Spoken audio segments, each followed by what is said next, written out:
So as a hardworking autistic, how do you deal with burnout? Because burnout's probably the biggest thing that may be holding you back at the moment from reaching your full potential. So let's get straight into the video.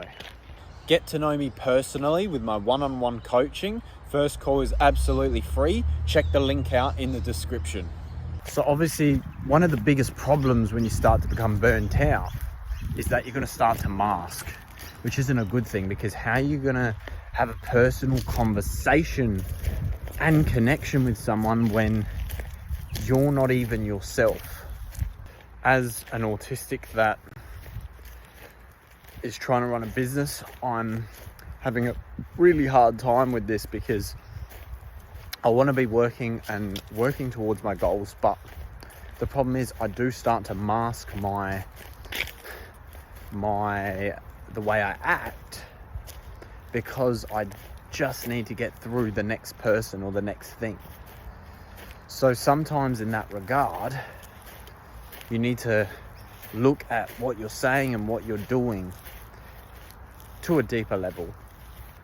And that's where I kind of come to the conclusion with myself is I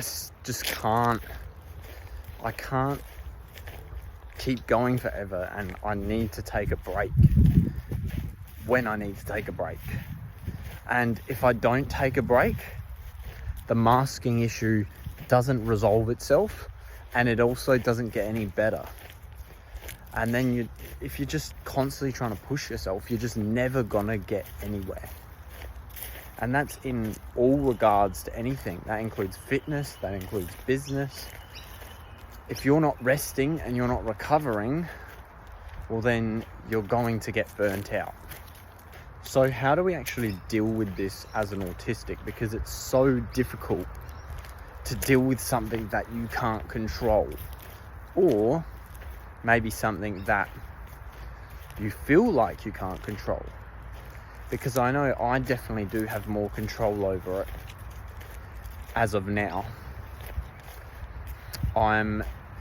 I can do more work and not get as burnt out as I used to, because I've built up this tolerance and have kept pursuing the burnout, if you know what I mean. So pushing yourself to the point where you know you're getting burnt out, but hopefully over time you'll start to build up more resilience over that burnout. But this doesn't mean you keep going. This still means you need to take your rests. You still need to take your breaks. That's really important. But I can't stress this enough. You need to be able to see your burnout for what it is, rather than thinking, I'm not good enough to be able to work this hard. You just got to accept that you are burnt out and you do have this problem, and that you need to not resolve trying to get less burnt out. Yeah, you can do that by doing more, but that will only work to a certain extent.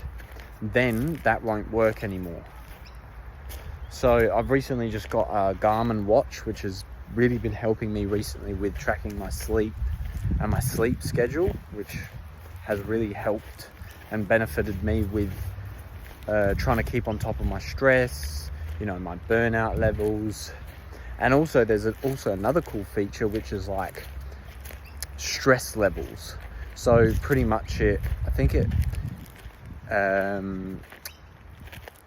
takes your heart rate and your heart rate algorithms and puts it into a figure that is called stress, which then shows you a rough estimate of how much energy you actually have, if that makes sense, and stress as well, how much stress you have.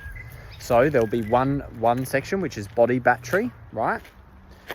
For example, it's 10, which means you have low body battery.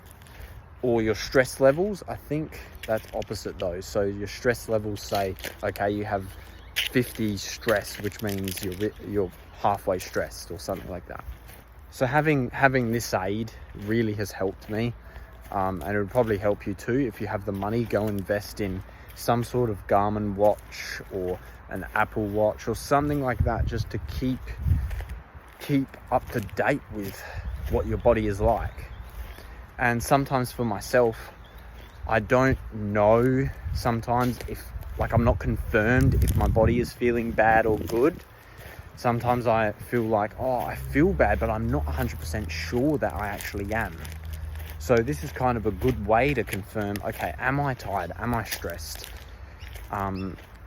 What does the Garmin say? Because sometimes, even though the Garmin isn't going to actually show you how you feel, if you know what I mean, it's a good indicator of how your heart's been beating to show you what it may be. So yeah. Anyway, I don't think there's much to say with this video. I know it's been a long time. I hope you guys go and watch the podcast that I recently put up. There's a lot of valuable information on there, and about my friend.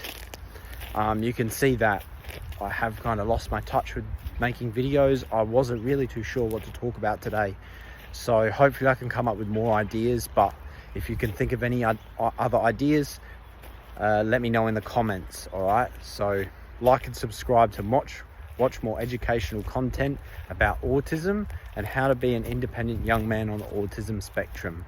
Anyway, thank you.